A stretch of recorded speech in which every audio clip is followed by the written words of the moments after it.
Everybody, Strategic Operative here. Today I'm coming to you with a video of Battle Report. I'm finally bringing the SSD Superstar Destroyer just on a friendly tournament style. Right now I'm bringing the Ravager title. We're bringing Moff Jerjerrod, Director Krennic, Damage Control Officer, Agent Callus, Heavy Ion Emplacements, Quad Laser Turrets, Enhanced Armament, Gunnery Team, Quad Turbo Lasers, and Point Defense Reroute.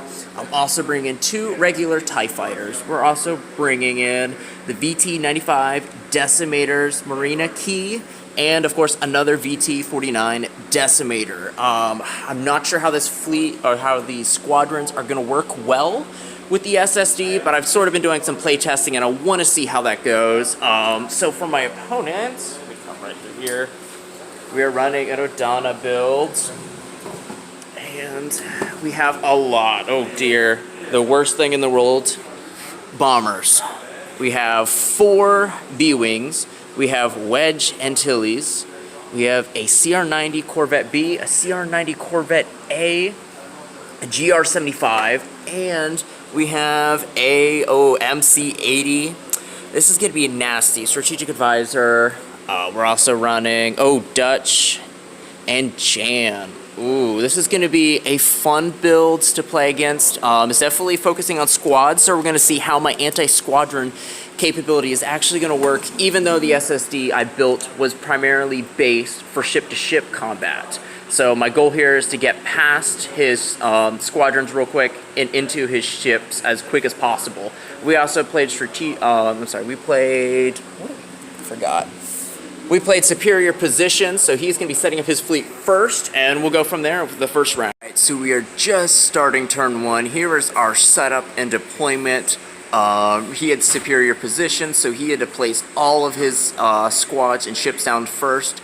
My goal is just to keep it simple, focus on one target at a time, and try to catch those squadrons as they come into long range. I was thinking of putting in my SSD a little bit over here and coming in, but I did not want to risk going through the squads and then having to hit the MC-80 on top of that, plus having the 2 Corvettes come through and just hit me here. I'm just trying to oversimplify this as I'm learning the mechanics for the SSD, so let's see how it goes. Alright, so we're going round 2. Pretty much nothing has happened right now. He's pretty much using his blockade runners to actually run away from the SSD. He's going to try forming, coming back around, hitting me in the back. Pretty much nothing else is going on. We obviously see some squadron movement. It's going to be some engagement in the next round, 2 rounds or so. My goal is just to stall him long enough for Agent Callus to kick in. But at this point, it's still really early to see who's going to come out on top. So we are on round 3. We're just starting round 3. I was able to take out one of his Corvettes. Right now, it's sort of unfolding. We can sort of see where the conflict's going to be. Let me bring it down here. So we have my 2 Decimators are sort of trying to keep an open line coverage here, just so any Corvettes that want to run through are going to try dealing with the Decimators. I'm just holding my 2 ties out. Like I said, I just want to lock down any squads that are coming. I just need to keep them off a round. That's the idea right now.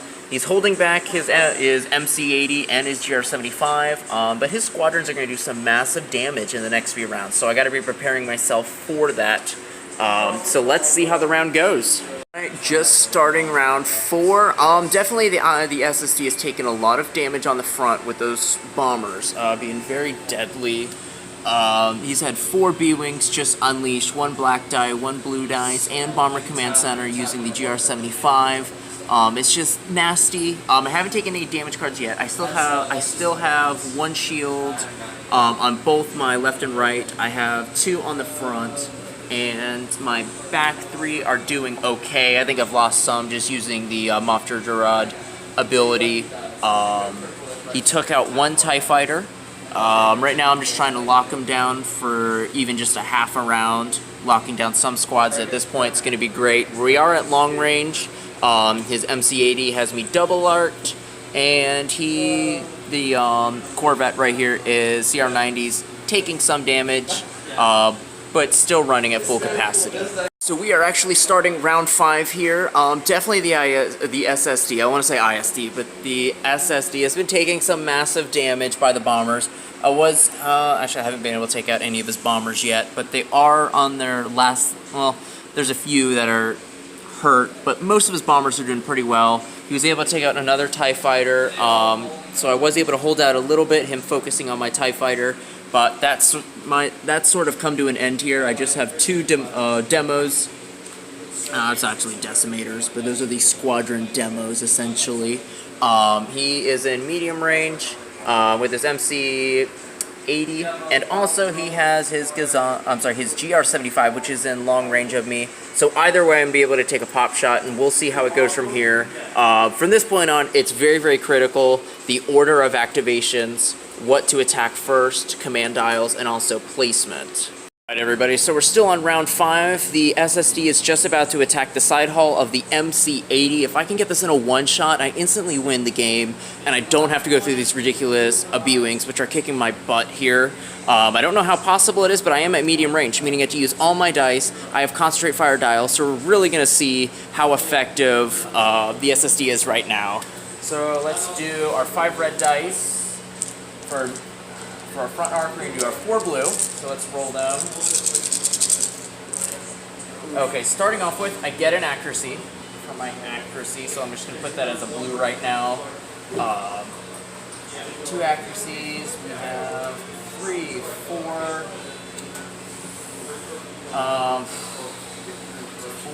5, 6, 7. I'm going to add my concentrate fire command token, which for 1, we're also just going to take a crit here, just put it to a blue because I'm going to use my command dial for an extra dice using the Ravager's ability. I get an accuracy. Now, since I use the command dial, I am going to be able to, according to Director Krennic's ability, be able to reroll any blue that I want. I'm going to, any red that I want. I'm going to reroll, let's do these 2.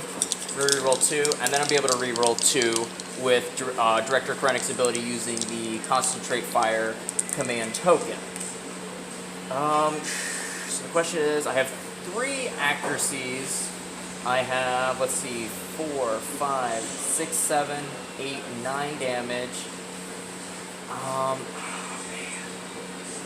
4, 5, 6, 7, 8, 9, 10, 11. We're going to do 11 damage, and we're going to target the brace and 2 redirects. Alright, ECM. He's going to use ECMs to use the brace. Brace it down to half. So, okay, so half, so it was 11, so he's going to go to 6. How much is 11? Correct. No, I'm sorry, hold on. 1, 2, 3, 4, 5, 6, 7, 8. I'm sorry, 9. I'm sorry, 9. You get 5. My bad. I was counting the accuracies. I was going to say. Oh my goodness. Okay. Alright, so then 4 of the shields. Alright. And then I'll contain the crit. So Contain the crit. Okay. So, was not able to kill him, but I definitely put a dent in his shield. All of his, I believe his shields in the back are down to 0. His side shield that is facing me is down to 0. Even as he's maneuvering around the board, that still is going to be facing me. His 0 shield right side is going to be facing me. So possibly next round I might be able to pop it, but we'll see how it goes. So we're just starting the 6th and final round. I have, I believe, 11 or 12 damage cards. So he's definitely getting a half point, but ideally I'm probably going to end this match when it hits my rounds with the SSD firing at the MC-80, ending it. However, he does get to move first, so we just get to pop in some more shots. However, I don't know if he's going to be able to completely move out of the arc. He was able to take out my leading key decimator. So heartbroken about that. But I do have one more who's just struggling in the back, trying to ward off Wedge and Dutch, which isn't happening. Intel, we have is HQ, what is that? I forget, what is her name again? Hi, Jan Oris? Yeah, Jan Oris. I forget. I normally don't play Rebels. But okay, so Jan Oris is hiding in the back, getting an obstructed shot. She only has 1 health left, so hopefully with a flak, I will be able to take her out. We'll see, though. He also has his GR75. So at this point, it's going to be a close game. Even if I am able to win, just because I take out his only ship, he still gets half points as of now for my SSD. Just wrapping up round 6. The SSD has 21 damage on it. He was 1 hit away from destroying it. I was holding win there. However, now I might have a shot of trying to take out his ship, his MC-80. If so, I would barely win the game, but let's see how that goes. End of round 6. Things happened here. He rolled his bombers. Their black dice were just horrible. They got blanks and were not able to take me down. I feel so bad. Honestly, I was very lucky this game. There's definitely some things I can modify. Like I said, I'm still working on my squadron escort. And there's lots of things that I've learned, and the only way you're going to learn is through playing these games. The SSD is definitely a learning curve, and it's going to take a little while for me to just figure out how it all works. But it was a very interesting, very close game. It wasn't one-sided. It was neck and neck the entire time, and I just barely came out. 21 damage. Yeah, I know. Just 1 more damage would have taken this sucker out. But it was a really great game. Like I said, I learned a lot using the SSD, and definitely have some markers for when I do go up against an SSD myself. The SSD was very fun to play. I did lose by 11 points, which is a 5-6 loss. It's not that bad, especially when you're looking at a tournament-style play. When there's 2, 3, 4 rounds, you can easily bounce back up. And Cameron really brought out the dark side in me. I hate squadrons, I hate bombers, and just seeing a huge squadron bomber ball was just crazy. So this was the thing that I hated the most when flying the SSD. And, I realized that although, I got my butt kicked, it wasn't that bad. It could have been a lot worse, and I think as the SSD has a learning curve, I'll be learning a little bit more tips and tricks. Certain things that I thought must be upgraded on the SSD don't necessarily need to be upgraded. Flying wise, I think it's important to get it early on in the battle, flying into your enemy while you still have full health and pretty much try destroying everything around you. Because if I went to the far right side of the board and I totally went for his squadrons and his MC-80, I would have been able in the first round to flak all those squadrons, take a shot at his MC-80, and I would have been able to take out his GR75, taking out his bomber command. That would have been the better option, and that's something that I learned from this. It was still a fun game, and I look forward to playing more games with the SSD and just learning more tips and tricks with the SSD, because to a degree, I find it a handicap, because you're consolidating your fleet into 1 ship, but it's not going to stop me from playing it. I love the SSD. It's just huge on the board, and I just love playing it, and can't wait to give you guys more battle reports with the SSD.